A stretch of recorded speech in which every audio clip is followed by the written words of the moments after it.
Hello, everyone, and welcome back to the Half Pint Sessions. Now, anyone who has listened to our podcast or watched our videos will know that we like to pick up Inklings-related memorabilia, particularly first editions, and the one that does this most of all is Andrew.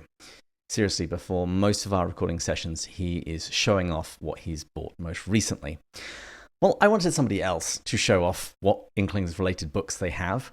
And so today we're going to be speaking to somebody who has been in the Lewis world for years and has lived and breathed old books and Inklings old books in particular.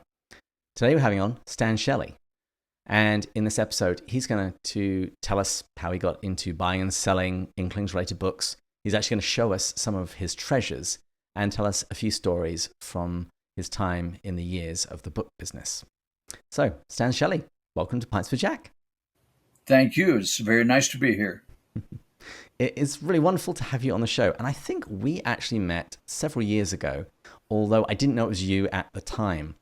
Did you have a stall at the International C.S. Lewis Symposium at Montreat in 2019? Yes, I did. Yeah. Okay. So I bought some books from you and so did Matt. Thank you very much for that. Thank you. Would you mind just introducing yourself to our audience and telling us a little bit about who you are, how you got into the book business, and specifically relating to the Inklings? Okay. I studied in college. I studied engineering. I only worked as an engineer for 6 years before I joined my father in the jewelry business. Most of my life I've been in the jewelry business. We closed that business about 4 years ago. But I started in the rare book business about 20 years ago, and doing it at first in my basement and on the side, but now I'm happy that I can spend all the time with books that I want to. So I got into it in a funny way. We in addition to the jewelry business, we had an auction business, and we received a consignment of almost every first edition from Arthur Conan Doyle, who wrote Sherlock Holmes, and he's one of the most collectible of all authors. There are collecting fanatics for Doyle all over, and we had a tremendously successful auction. We heard from people all around the world, and we had the most important Arthur Conan Doyle book dealer in the United States fly in for the auction. It was just more fun than I ever imagined. I've always been a reader, but I never realized how much I liked the book, And then a couple years after that, we auctioned an entire rare bookstore. And those two events hooked me into rare books. And I started collecting, and I ran out of money, so I started selling. It's a little bit like drugs.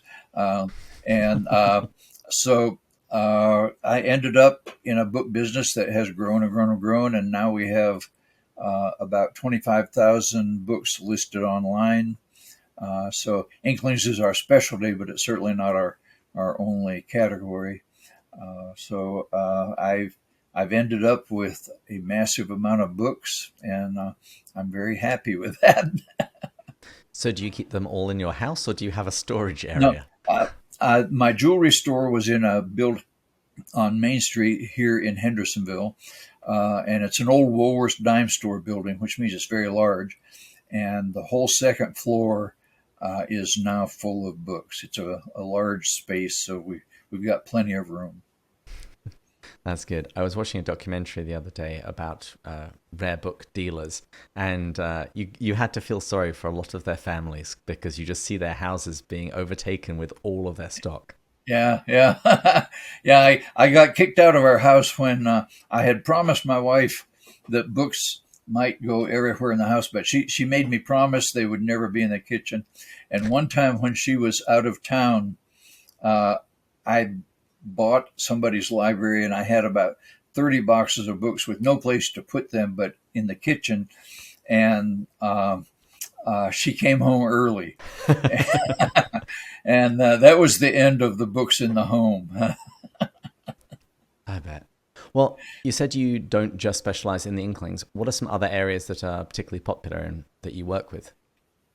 I I carry a lot of books on just religion in general, Christian religion, because over time I've just been able to buy the libraries of ministers and theologians. There's one pretty prominent theologian that was one of the men who started the denomination called Presbyterian Church in America, and I bought his library of about 8,000 books. And so I've gotten a lot of books from ministers, and so I would say about 25% of my books are related to Christianity, but other times I've bought collections of somebody that collected railroad books or Civil War books, or just last year a man who collected fly fishing books.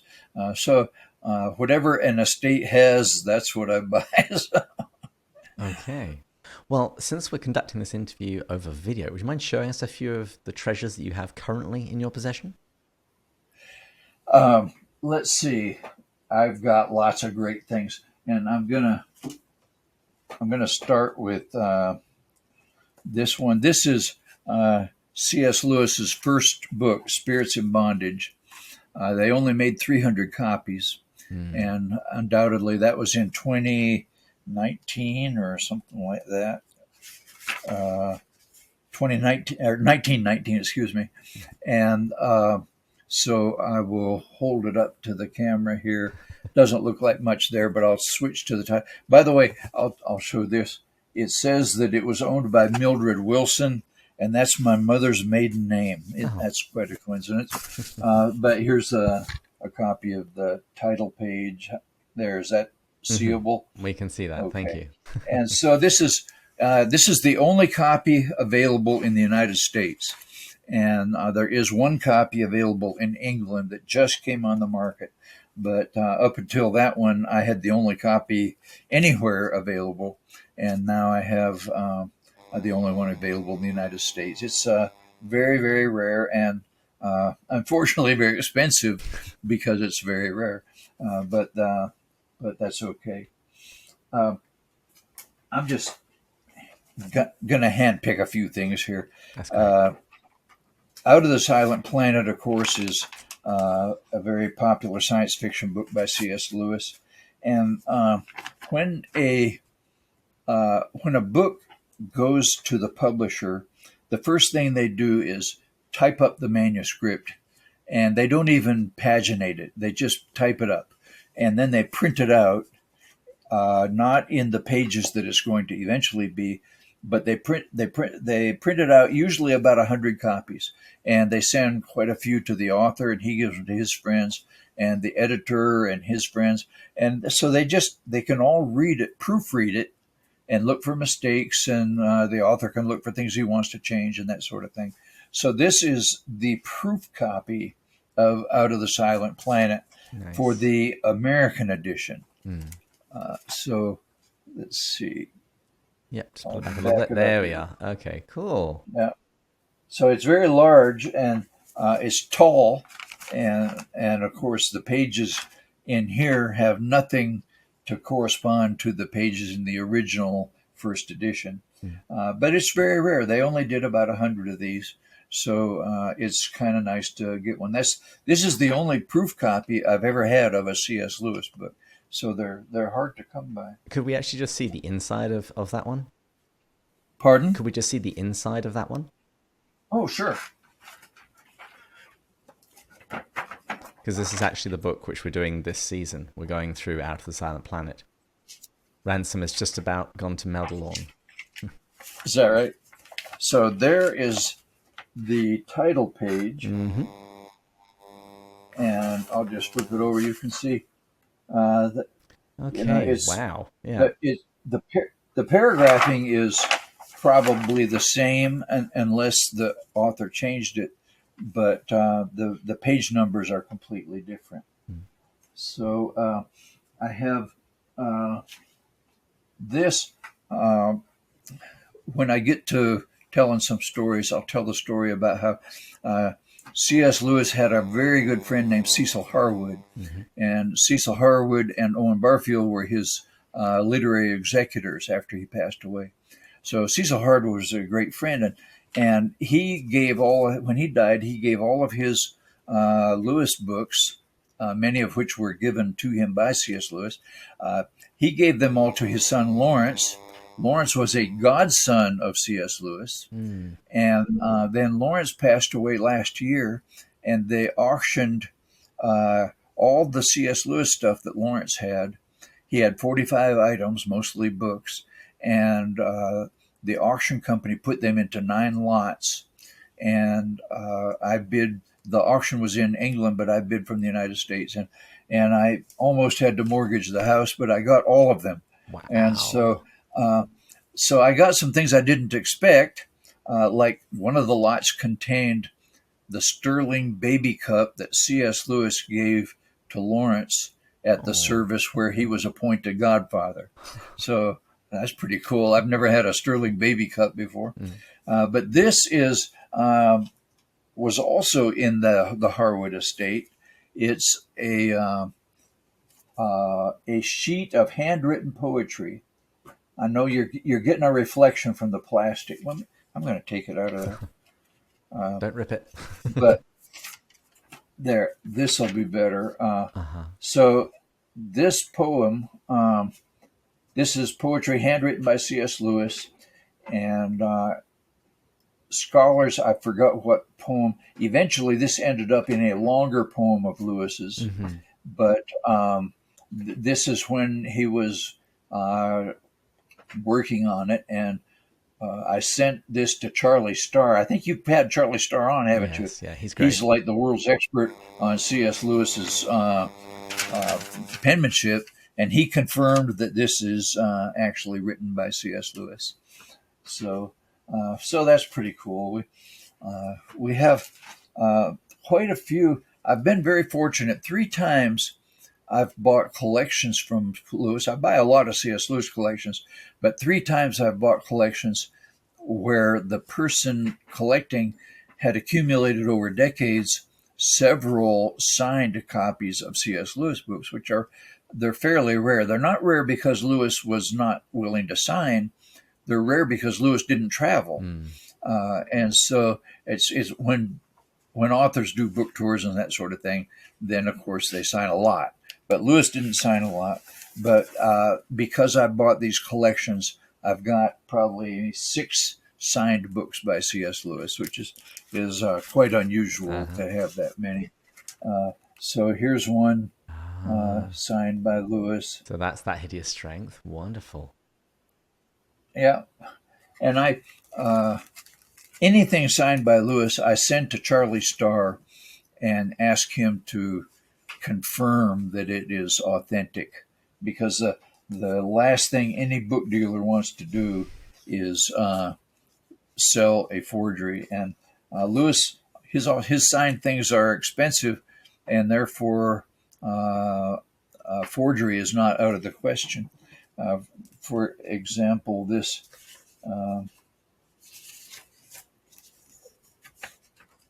I'm trying to look for the price on this. Do you know the price? Yeah, the price is $7,500. I'm not here trying to sell books, but I'm trying to give you a perspective that they're really expensive when you have an autographed copy. Now, here's another thing that a lot of Lewis collectors know that C.S. Lewis was on the cover of Time magazine September 8th, 1947. And I've had the magazine many times, and it always sells very quickly because people love to have it. But this is not the entire magazine. It's just the cover. But as far as I know, it's the only Time magazine cover autographed by Lewis. I've never run into another one. So you can see, I'm going to, back it up.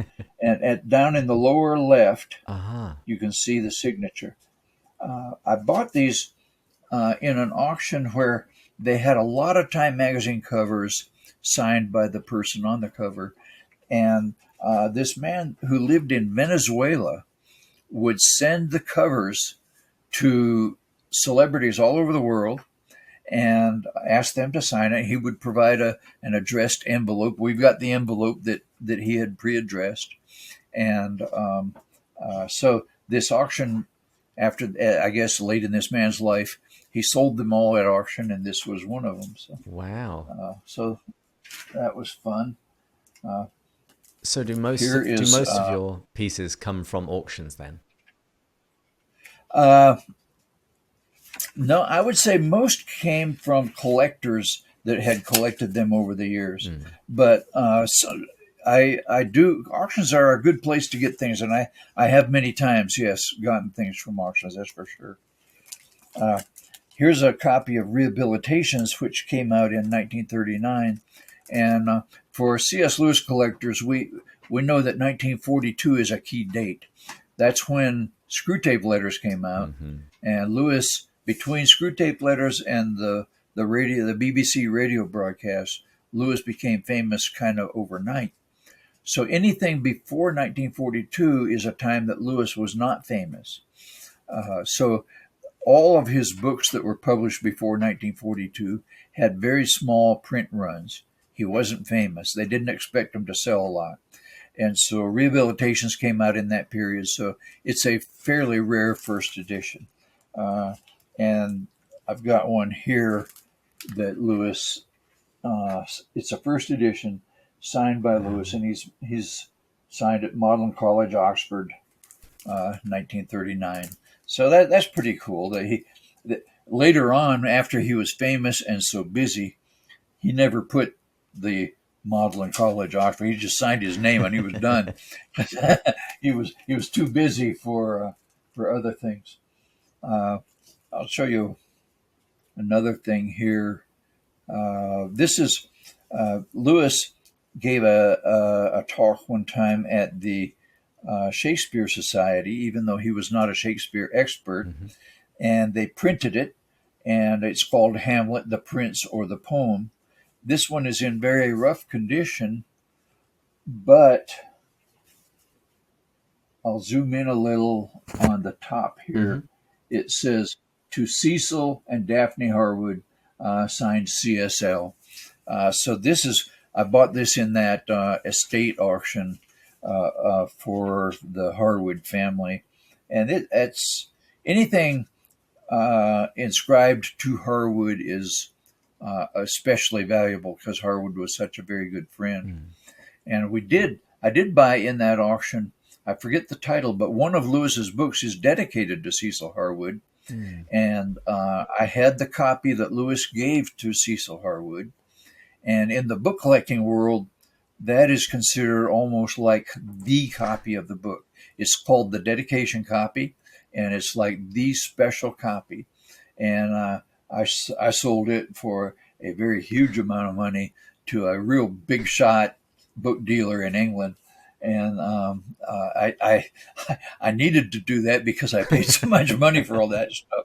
So so I've got another thing here that's kind of unusual. It's a pamphlet that came out in two or three different ways, published by different people. It's called The Humanitarian Theory of Punishment.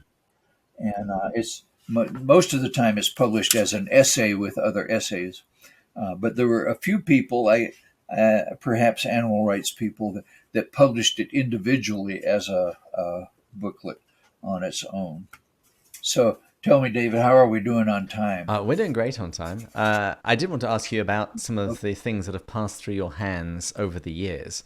Because, I mean, this treasure trove is quite significant, but if you've been doing this for a while, I imagine lots of other things you've had an opportunity to take a look at.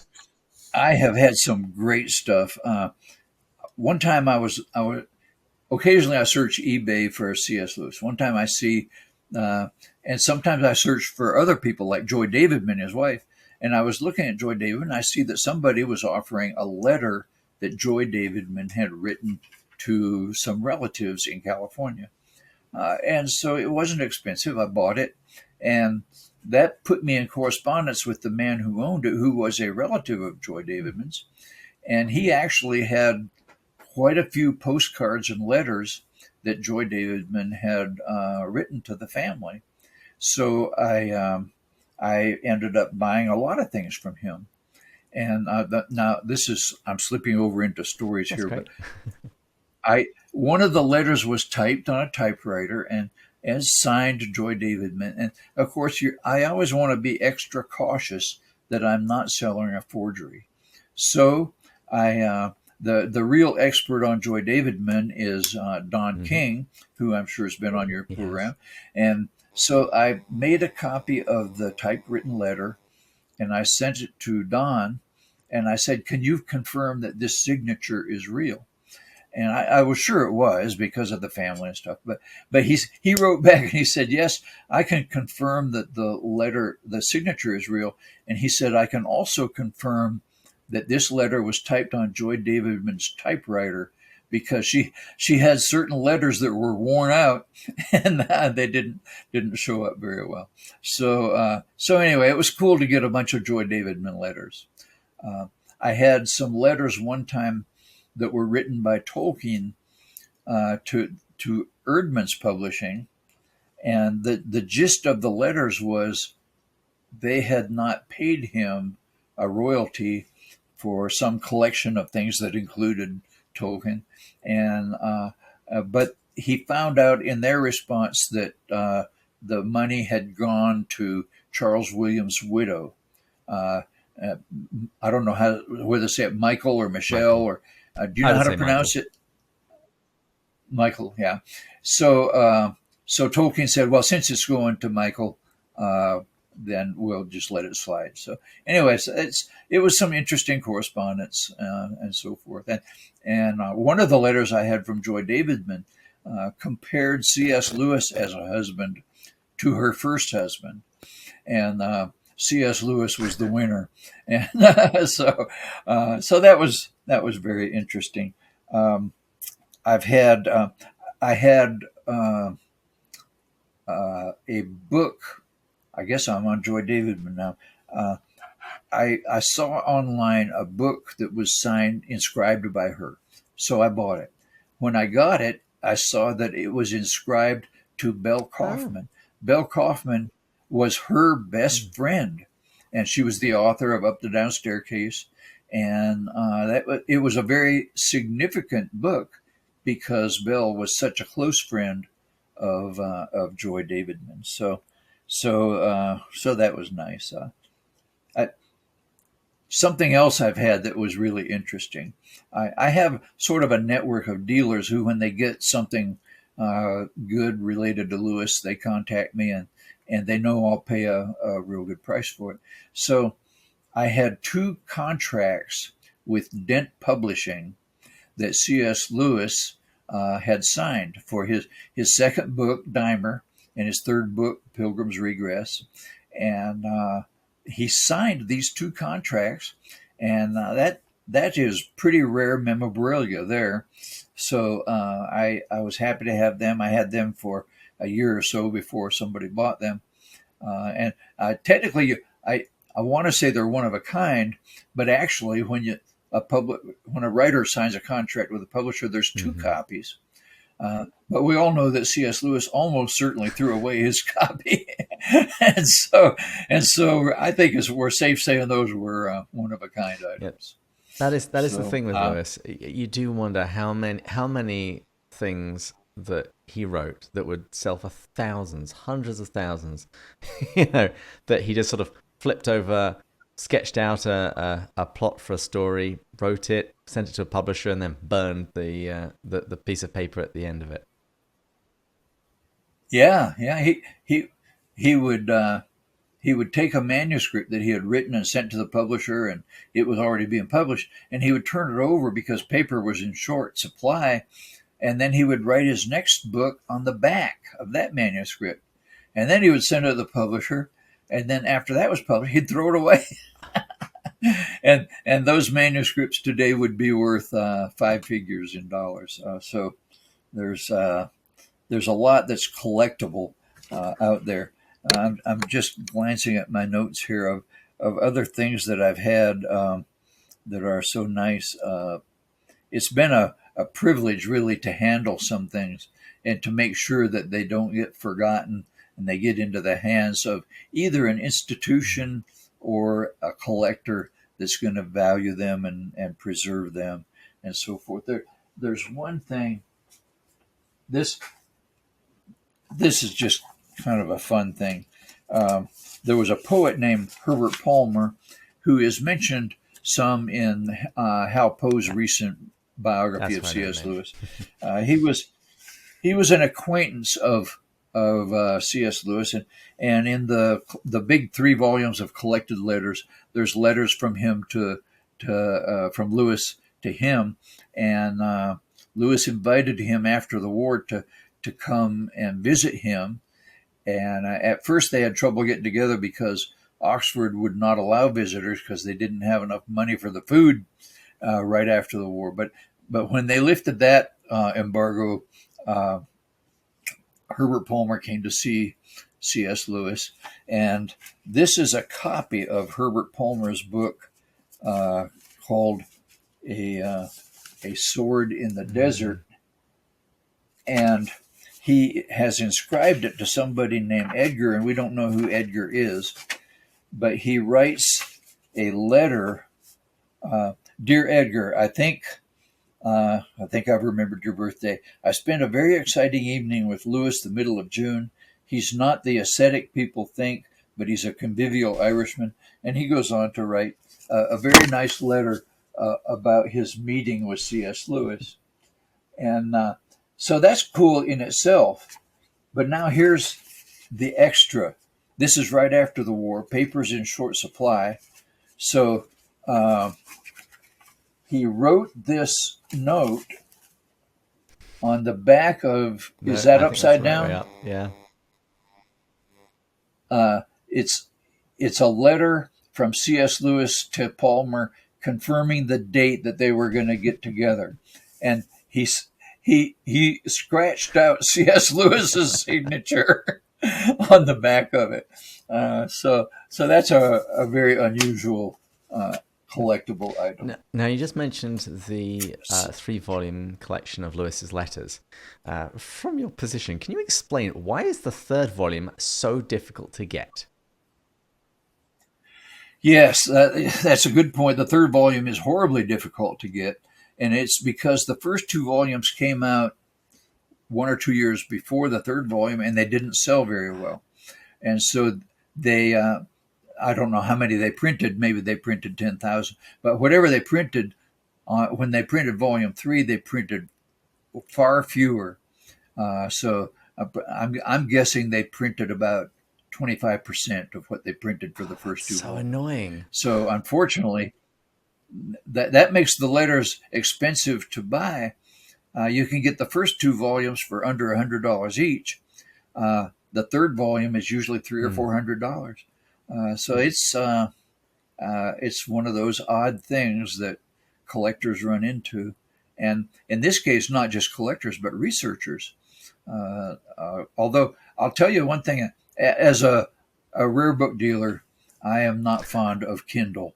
I don't the electronic stuff, but I have to admit I have Kindle, and I bought the 3 volumes of letters on Kindle because you can search it, and you can search over 3,000 pages of letters instantaneously. And so if I get a book, a first edition of C.S. Lewis, and here's David Brown's name in the middle of it, and so I want to know if C.S. Lewis knew David Brown. So I go into my Kindle for the 3 letters and I search, and I find out if C.S. Lewis ever wrote to or even referred to David Brown. So that's the one time I think Kindle is justified. I agree. I also have them electronically, and the ability to search them is wonderful. And trying to do that manually, or the poor souls that have to build indices for these books, I much prefer the electronic version in that regard. But the 3rd volume, its scarcity had always bewildered me, because also that's where all the really good stuff is that most Lewis fans want to read. We don't want to read him when he's an adolescent and whiny and stuck up. We want to read the more mature Lewis, who's fun. And I agree completely. And oddly enough, the 3rd volume in the British edition is just as hard to get as in the American edition. In fact, here in America, we hardly ever see the 3 volumes in the British printing, but they print. It's a separate printing by a different publisher. But volume 3 again is very difficult to get. So Well, I just wanted to transition into general story time. Are there any stories that you want to tell from yeah, your well, time doing all of this? we'll segue with the 3 volumes of letters because when uh, well, let me first say how I got started specializing in C.S. Lewis. After I knew that I was becoming a rare book dealer, I went to a 1 week class which was supposed to teach you how to be a rare book dealer, and I learned a tremendous amount. But during that week, one of the speakers said, "You need to have a specialty." And if you have a specialty in your rare book business, that just helps you get known and focus and so forth. So within an hour, I chose the Inklings as my specialty. It was not a tough call. And actually, at the time, I was still in the jewelry business.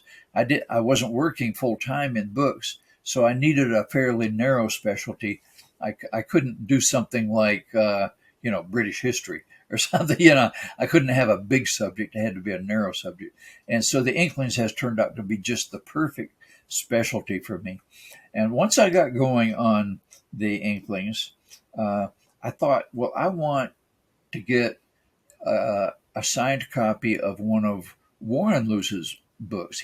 Warren Luce wrote French history books, and I wanted a signed copy. I went online. I found 2 signed books, and they were both from the same dealer, and so I bought them both. And when they came, I saw that they were inscribed to somebody named Mary Van Dusen, who I'd never heard of. And so I Googled Mary Van Dusen, and I found out quickly that Lewis corresponded with her. I went to the 3-volume books. He wrote her 72 letters, and I read all 72 letters, and I enjoyed that. And in the course of writing those letters, a couple times he said, well, the Smoky Mountains sound nice. And I live right near the Smoky Mountains in North Carolina. And so I thought, well, she must have visited, and that's nice. But in his very last letter to her, 1 week before his death, he said, Hendersonville sounds like a nice place. I live in Hendersonville. And so then I found out that she lived here. And in the course of the 72 letters, I noticed that he was responding pretty frequently as if she was complaining about her local Episcopal priest. She didn't like some things he did. And so at the time I was writing a monthly column for our local newspaper. And I just dedicated one column to this Mary Van Dusen thing. And I explained the story of how I got her books. And then I said, if there's anybody out there in Hendersonville reading this column that knew her, I would like to hear from you. And I heard from the priest's wife. and she had some modest complaints about Mary Van Dusen because apparently she kind of gave her husband a hard time. So that was kind of interesting. I looked up where she lived. It turns out I was chasing this Mary Van Dusen and reading her letters, and she had lived just 4 miles from my house. And so you never know that strange coincidences and so forth. And I did later on hear from my local newspaper, the Hendersonville Times News, very small paper, but it was owned at the time by the New York Times. So my column went out on the New York Times website. So it went a lot of places. And I heard from Mary Van Dusen's grandson. And I had a very nice phone call from him. And it was nice to chat with him. And of course, I asked him if he had any more C.S. Lewis letters. I mean, I'm a dealer, I'm obligated to ask, right? So, but anyway, you make a lot of connections in this business, and it's just tremendously fun. And another little story, one of the pleasures of being a rare book dealer connected to the Inklings, is I have met so many of the scholars in this field, people that you have on your program regularly, and what a pleasure to meet them. They are just the nicest bunch of people, and I've really enjoyed it. And one of them I met in an unusual way. I was at the Boston Book Fair, and I love to go to book fairs just to look at books because I'm a book guy. And I went, was going through the fair looking for C.S. Lewis books. I was finding nothing. And then I came to a booth where I saw a bookcase which had 2 shelves of C.S. Lewis books. And the Holy Grail, I thought, here it is. But there was a guy standing in front of it, very slowly going book by book. And so finally, I politely said, "Excuse me," and I reached in and got a book, and I started talking to the guy, and it was the very fine Lewis scholar named Devin Brown, who wrote he wrote a book called A Spiritual Biography, which is one of the better biographies of Lewis out there, and Devin has become a very good friend, and so that was a very nice experience. And I'm gonna I'll tell you a story about something else. I'm gonna take a quick drink.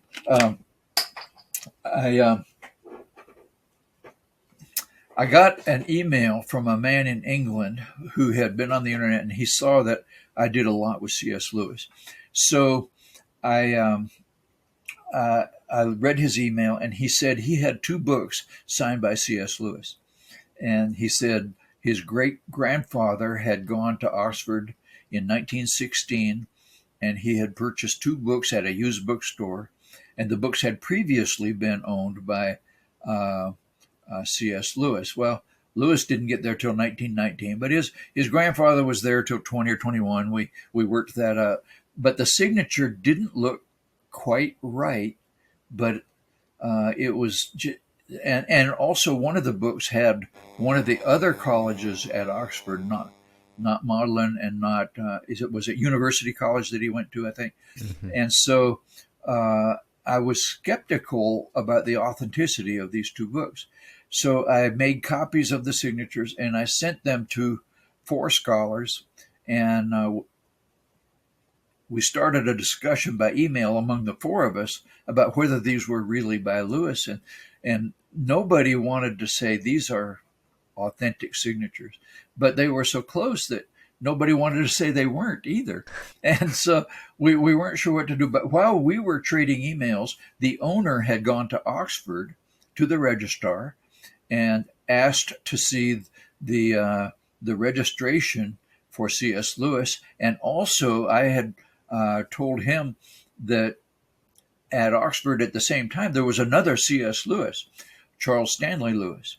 And so the registrar produced the 2 cards, and they proved that the 2 books in question had been owned by Charles Stanley Lewis, not Clive Staples Lewis. So he then understood they had no value, but the question. I disagree. I think that's even better somehow. Yeah. Well, the 4 of us that were the scholars that were emailing, we said, why was the signature so close? And Laura Schmidt from Wade Center, she's just awesome.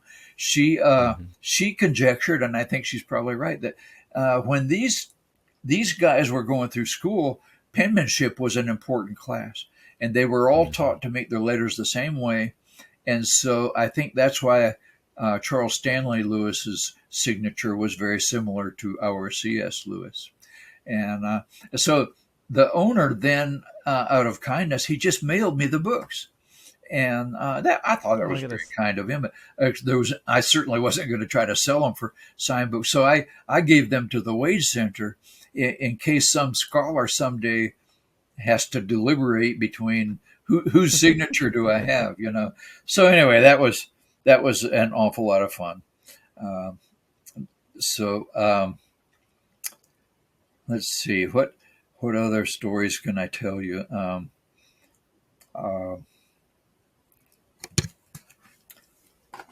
there's been so many things that have happened that are fun, and I've had the privilege of setting up book tables at conferences like you saw, and gosh, I Mm. wish I had known who you were when I was Likewise. there. Uh, one fun thing was at the conference you went to. One of the speakers was Diana Glyer, and Hmm. Diana is I think she may be the best researcher in the Inklings world. She is an unbelievable researcher, and she is a delightful speaker. She got a standing ovation at that conference because she's just so pleasing in her presentation.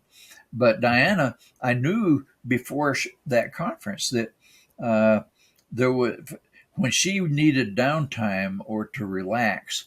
There is one fiction writer, and do you remember who it is? I can't remember, but she lives here in Western North Carolina. But her books are read all over the country, and she writes about the town of Mitford or Medford or and at any rate, and I apologize, I can't remember her name, but she attended that conference. And she is a very big shot. She has sold millions and millions of books. And Diana, when she needs downtime, she reads this light fiction. And I had the pleasure of introducing Diana to this author at my book table. So that was fun. So um, At that particular conference, Matt and I were sitting near the front when it was Diana's turn to speak because we had sat with her at breakfast that day, and we promised her that we would be front row. And she gave her presentation. There was a standing ovation, and there was actually Crystal Downing, Dr. Crystal Downing. She was speaking immediately afterwards, but I knew that there'd be like a moment or two where there'd be introductions and all that sort of stuff. So as the standing ovation was still going, I then left the auditorium, went to the store, and then bought Matt a signed copy of her book because I knew that there'd be a run on them later. thank you. Yeah. Um, Crystal Downing, you mentioned her. Crystal and David have become very, very good friends. And Crystal, of course, is an expert on Dorothy Sayers, and David is an Hmm. expert on C.S. Lewis. And they have a podcast that I listen to sometimes, and they did a series on their pod. I shouldn't be plugging somebody else's podcast, right? No, totally They did fine. I love those guys. I will uh, allow it. they they did a series on Lord of the Rings. The Lord of the Rings tends to be in 3 volumes, but it's actually in 6 books, and they did Hmm. one podcast per book. And I told the last time I saw Crystal and David, I told them that was the first time in the history of their podcast that they had 6 consecutive episodes in which Crystal didn't mention Dorothy Sayers. 'Cause, I actually have a drinking game with tea, obviously, but when I'm listening to the Wade Center podcast, I'm not allowed to sip my tea until Crystal has mentioned Dorothy L. Sayers. yeah, So on those days, I just didn't have tea. It yeah, was a strange experience. yeah, yeah. I made some notes here, and I'm gonna glance quickly at them. Um, uh,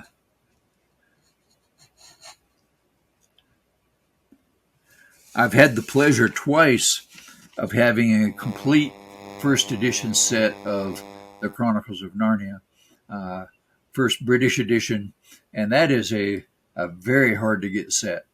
Uh, Mm. the the Silver Chair is the toughest book in the set to get, and The Lion, Ah. the Witch, and the Wardrobe is the second toughest. Right now, I've got a nearly complete set, but I'm lacking The Lion, the Witch, and the Wardrobe. But it's a hard set to get. I've had it twice. The first time I had it in the original dust jackets, which is what many collectors prefer. And the second time I had it in leather binding. It was rebound into leather.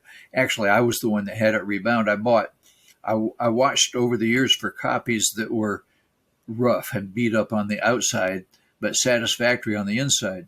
And Hmm. eventually I had a set, and I gave them to one of the best book binders in the world from Bath, England. And they did a beautiful job putting it into leather. And I just sold that recently. But that's a real tough find. And I might mention to people if people want to collect, you know, the first edition in Dust Jacket sold for $24,000. Most of us don't have that to put into their C.S. Lewis collection. So if people want to collect Lewis, but they don't have all the money for all the real expensive stuff, there are different options. Number one option is collect without a dust jacket.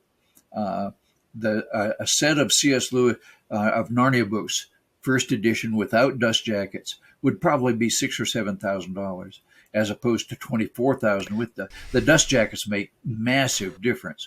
So if you want to save money, you can go without the dust jacket. Another way to save money is to buy the first American edition rather than the first British edition. And another way is to buy the second printing instead of the first printing. So there are ways to collect Lewis without getting into the real expensive stuff. Yeah, Well, I've had the pleasure of getting to know Owen Barfield's grandson, who is also named Owen Barfield because there was not a junior in between. And I also sold a book to Joy Davidman's grandson. He was in New Zealand, and Joy Davidman wrote two novels, and there was one he didn't have, so he ordered that from me. And so there's been just a tremendous number of pleasures along the road of working with Inklings Rare Books. Well, I think that is a wonderful way to end. Stan and Shelley, thank you for coming on the show. Thank you. I have enjoyed it very much. I would definitely like to have you back on again. You can show us a few more treasures and you can tell us a few more stories. But in the meantime, as I hear the landlord ringing the bell for final drinks, where can people go to find out more about you and find out what books you have available? Okay. Our website is www.shelleyandsonbooks.com. And Shelly is like the poet Shelley, Shelley, and is not ampersand. It's spelled out A-N-D. Shelley and Son, singular, books, plural, .com. So, and on that website, you can sign up to get our catalogs. We send out about 3 catalogs a year, and you can sign up for that. Or if there's one of the Inklings that you like, we have pictures of some of them. You can click on Owen Barfield's picture, and you'll get all of our Owen Barfield books and so forth. Wonderful.